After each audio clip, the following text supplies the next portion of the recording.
Well, we keep talking about this team having a little grit to them, and I think that says how tonight's game went. I've been coaching at this level for 30 years, and I told them at halftime I've never seen a stat sheet the way I saw our stat sheet. We were 5 of 27 from the field in the first half, and Markel had all 5 field goals. Now, we had other people score at the free throw line, but I've never seen where you did not have at least a second person make a field goal. And so we really challenged them, not only in the locker room, on the bench more than once. And I thought Liv Roberts really stepped up in the second half. When you take a look at her line tonight, she went 5 of 6 in the second half, made big 3-point plays, not 3-point shots, 3-point plays, and showed a tremendous amount of determination to be able to score. And then with the loss of Bailey Cotton, Natalie Baker got her first start tonight. I thought you could see she was a little nervous from the field. She wanted that last lay-in as much as I wanted that last lay-in, but she ended up getting 15 rebounds, and she made a bunch of free throws for us to be able to have a little bit of cushion. And then for Rika to step in. There were a lot of thoughts going in mind when Markel fouled out right away in the overtime, whether we went bigger, whether we put Rika in, who has not played for the last 2 weeks because of her ankle injury. I thought she really stepped forward and made 2 big free throws.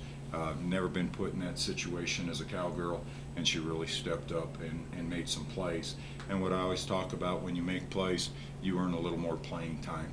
And there was no doubt what Rika, Natalie, and Rochelle Tucker did tonight.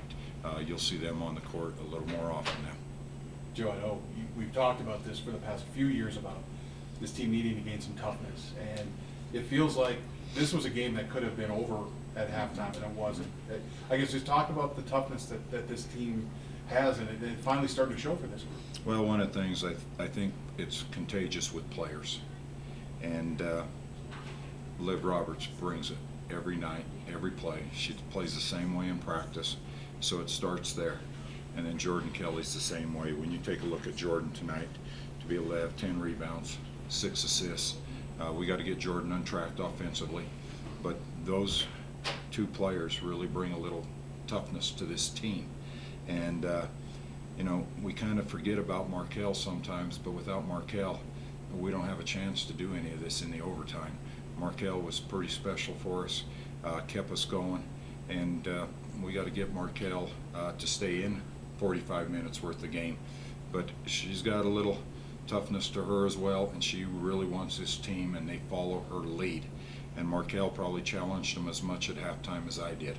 And so I'm just happy we found a way, and that's something that you always have to do as a group, just find ways to get a victory, and we were able to do that tonight. Given what Markel meant to your team, particularly in the first half, just keeping you in it, playing without her in the last 4 minutes and 37 seconds of overtime, and what does it say about your team to be able to pull out a win?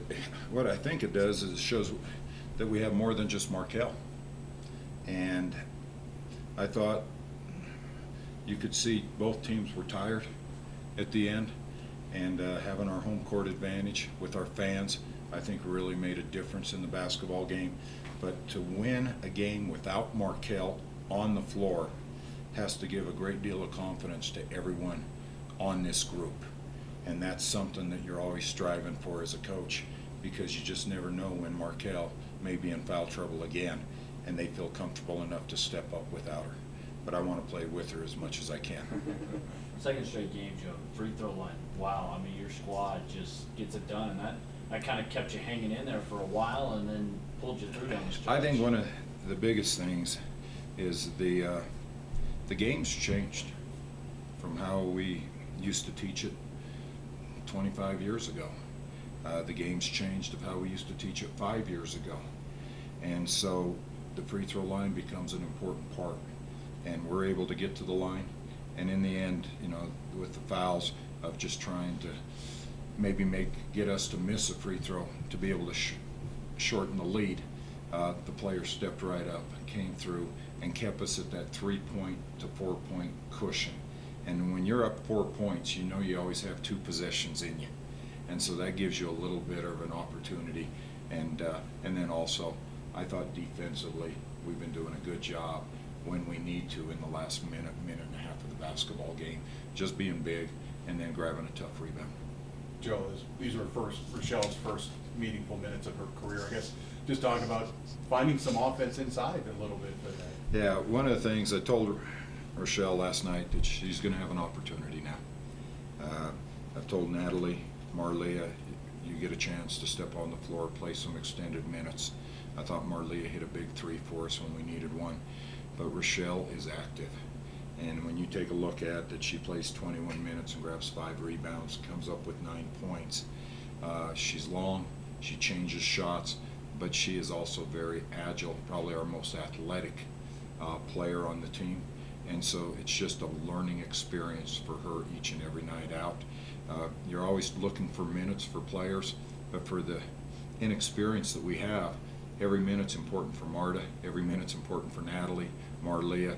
Now we add Rochelle to the mix, and you're going to see a little bit more of Rochelle out there. And hopefully she gets a little more comfortable and keeps playing hard on the inside.